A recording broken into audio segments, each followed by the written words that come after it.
Istine iz Svetoga pisma. Plan spasenja.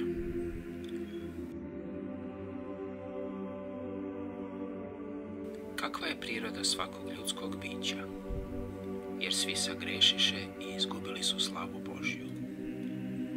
Da li je dovoljno da mrzimo greh i da budemo tako slobodni od njega? Jer ne znam šta činim, jer ne činim ono što hoću, nego na šta mrzim, ono činim. Ko nas jedini može osloboditi greha?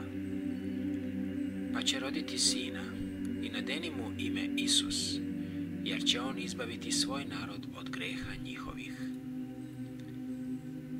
Da li Bog zaista mene voli?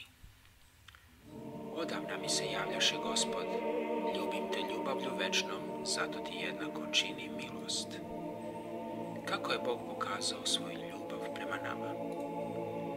Jer Bogu tako omile svet, da je i Sina svog jedinorodnog dao, da ni jedan koji ga veruje ne pogine, nego da ima život večni.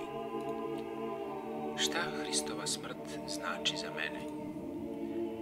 Vidite kakvu nam je ljubav dao Otac, da se deca Božja nazovemo i budemo. Šta ja da učinim da budem spašen? I opravdat će se zabadava blagodaću njegovom, otkupom Isusa Hrista. Mogu li živjeti životom koji je po Božjoj volji? Sve mogu u Isusu Hristu koji mi moć daje. Da li je teško poštovati 10 zapovesti? Jer je ovo ljubav Božja, da zapovesti njegove držimo i zapovesti njegove nisu teške. Šta primamo verom u Hrista?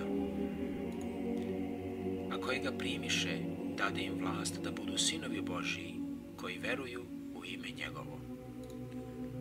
Kada počinje preobraženje?